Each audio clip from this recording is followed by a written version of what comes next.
Hi folks, my name's John from the Gorman Thong 1 channel on YouTube. Now we're having a change from my usual rant. I'm going to talk about the pentagon and the hexagon. There's a big day coming, a huge day. The pentagon and the hexagon these symbols have been used for thousands of years and are abundant throughout nature. Well, let's take a look at what's going on in our skies. Venus, the pentagon. Mercury, the hexagon. Well, why, some of you may ask. Just as a byline, represents Friday, Venus, and Mercury represents Wednesday. Now, what we got, why it represents the pentagon. Basically, if you imagine this green line going round there is the Earth's orbit around the Sun. The Sun in the middle, Earth's orbit, going round in a clockwise direction. And the red line is Venus's orbit, again, going around in the same direction. Well, as you know, the Earth circles the Sun in roughly 365 days, and Venus circles the Sun in 224.7, I think. So what you end up with is a sequence basically of transits.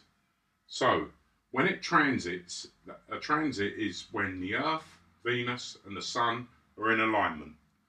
Now the event what's happening on June the 5th and 6th only happens round about every couple of hundred years. It happens twice. Now the first time for a couple of hundred years was 2004. So if you imagine again the Earth in its orbit going that way, Venus, the alignment 2004.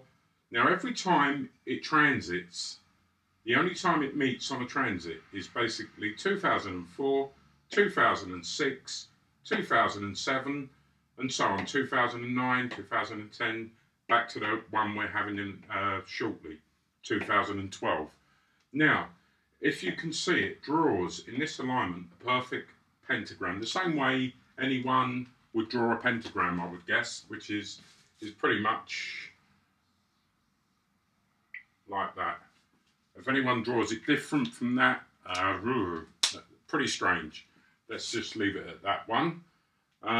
So yeah, so you could say, looking at this pentagram takes roughly 8 years to draw in these alignments, 8 years. So you could say, why is it an event which is only occurring a couple of times in every 200 years? Well, the reason is if you imagine, probably the easiest way to show you is if you imagine that as a plate, and this is the orbit of the Earth going round the Sun, and then the Venus going around the Sun. Well, the orbit line isn't perfect with the Sun in the middle. So for the Earth, Venus and the Sun to align so you can see the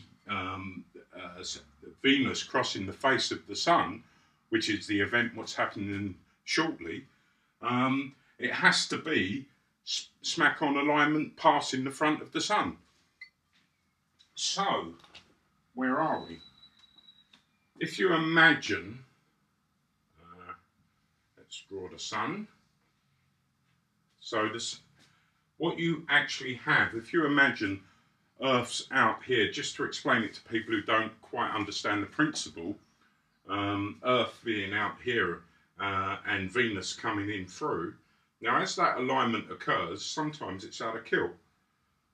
But on this occasion, for the first time, well the second time as you see in 200 years, what you end up seeing, what you can actually see if you look at the Sun, now obviously to do this you need a welder's hat or something similar, and looking at the Sun at sunrise or sunset generally is the best, and the time for this is, as you can see, on the 5th and the 6th. Now the time differs to what country you're in, so I won't actually run through the times because you know, obviously it differs throughout the globe. But what you actually have is Venus entering from here, coming across the top here, and coming out like that. So basically that's the type of pattern you've got. So obviously, if you look at it, you'll see it as it crosses the face of the sun. Now, as I say, it's big event, Venus. Goddess of love, good time to propose, pop them questions.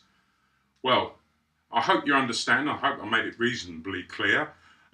Obviously, Mercury, once again, this shape, as you know, this shape, the pentagram, sorry, the hexagram. Now, Mercury draws that shape in its orbit. As it as it transits the sun and the earth, that's what you get. Amazing. To me, truly amazing. So all I can say is stay safe, take care, and thanks a lot for watching the video. Please visit my channel, subscribe if you like it, and I'd also like to say thanks very much for the messages. Thanks a lot for the support. It's really important and it's really great. Thanks a lot.